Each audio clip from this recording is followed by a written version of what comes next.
দেখো আজকের 25 তারিখ। অন্যান্য দিনের তুলনায় অনেকটা তাড়াতাড়ি ঘুমিয়ে গেছে। ঘরে আলো জ্বলছিল, নাইট বাল্ব।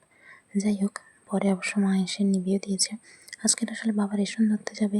আগে যেদিন দেওয়া হচ্ছিল সেদিন কেউ বলেনি। বাবা অনেক জায়গায় খোঁজ নিয়েছে, কিন্তু ইচ্ছে করেই বলেনি। একদিন টোকন নিয়েছে, তারপরের দিন টোকন নিয়ে যেতে রেশন দিয়েছে। যাই হোক, আজকে তার বাড়ি থেকে বাবা আনতে যাবে, ওই যে গাড়ি নিয়ে বেরিয়েছে। আমি সকালে ঠাকুরের ফুল দেওয়াটা দেখে একটা বিড়াল দেখছি ঘুরঘুর করছিল।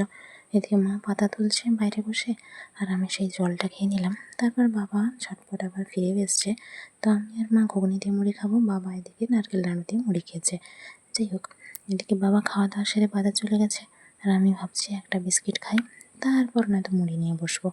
তো সব খাওয়া দাওয়া শেষ করে ওষুধ খেয়ে নিলাম।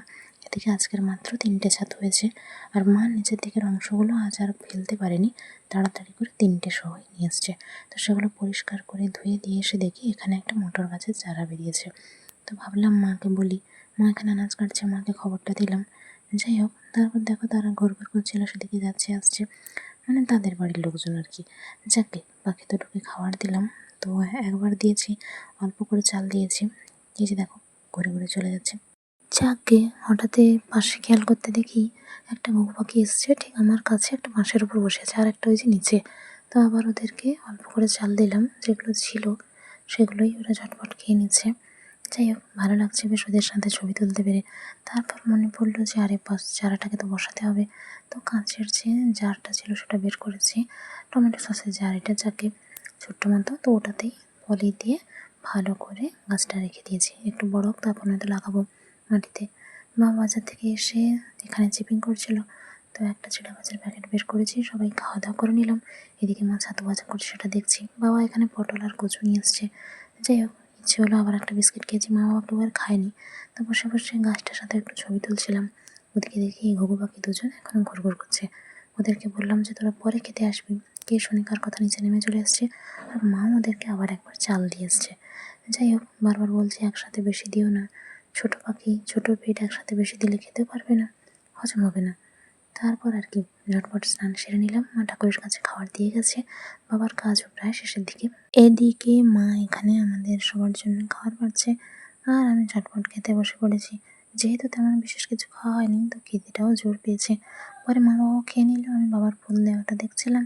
এদিকে বাবা ডাব কাটছে, মোট 5টা। তো তার মধ্যে আমি আর মা খেয়েছি 2টো করে, বাবা খেয়েছে একটা। আমি আবার বাবারটা থেকেও কিছুটা খেয়েছি, সেটা বেশি ছিল বলে বাবা দিয়েছে। যাই হোক, পরে আবার গাছের সাথে একটু ছবি তুলে ঘরে চলে এসেছি, আর বাবার হাতে পায়ে বড়লেনা দিয়ে দিলাম। আজকে আর ফ্যান চালাইনি, আর গায়ে এরকম পা দিয়ে ঘুমিয়ে রেখেছিলাম। তারপর বাবা খবর দেখছিল, বিকেলে উঠে পেয়ারা আর আনারস খেয়েছি সবাই মিলে। তো মার জন্য এখান থেকে কিছু রাখবো, কারণ এতগুলো আমি খেতে পারবো না। ওখানে কারা কারা সব কাজ করছে আর আমাদের ফিশারির পুকুর পাড়ে সব নোংরা রাখছে, সেটি বসে বসে এখান থেকে দেখছিলাম। বাবা কাজ করছে, আর আমি এই যে চকলেট খেয়ে নিলাম। খেতে খেতে মনে পড়লো যে এখানে চালটা খোলা ছিল, পরে আবার মা দিয়েছিল, কিন্তু ওরা খেতে আসেনি, তো আমি কৌটো চাপিয়ে দিয়ে এসেছি। আজকে মা ধুনাও দিয়েছে সন্ধ্যা দেওয়ার পরে। যাই হোক, অল্প কয়েকটা বাদাম ভাজা খেয়েছি, আর বাদাম ভাজা দিয়ে মুড়ি আর চা খেয়েছি। মা তারপর আবার একটা দোকানে একটু ফোন করে খোঁজ নিচ্ছিল, ওষুধ খেয়ে নিলাম। বাবা ফোন করলো, কথাও বলে নিলাম। রাতে হয়েছে ডিমের ঝোল, ভাত আর আম। যাই হোক, ঝটপট খাওয়া দাওয়া শেষ করে নিয়েছি। বাবা আবার আমাকে কিছুটা খেতে দিয়েছিল, আমি আবার সেখান থেকে মাকে দিয়েছি। আর এই যে দেখো, মুড়ি কাপে নিয়ে ঢং করছিলাম। পরে জল দিয়ে ভিজিয়ে একবার সোজা করে বাটি চাপাই, একবার উল্টো করে চাপাই, কি একটা অবস্থা। এদিকে দেখি একটা মৌমাছি ঘুরঘুর করছে বাল্বের কাছে। ভাবলাম ওর কয়েকটা ছবি তুলে নিই। মা এখানে চুল খুলে রেখেছে দেখে একটু ছবি তুলে নিলাম। বাবা ফোন চার্জে দিয়ে এখানে খবর শুনছে, আর আমি স্ট্যান্ড ফ্যানটা চালিয়েছিলাম, আমার বন্ধ করে দিচ্ছি কারণ ঠান্ডা লাগছে। ফুল তো ফোটেনি। এদিকে বাবার হাতে পায়ে পড়লেন, বাবা নিজে নিয়ে নিয়েছে। জানলা যেরকম থাকা সেরকমই আছে। বাবা খবরও দেখতে, চলো ঘুমিয়ে যাই, টাটা।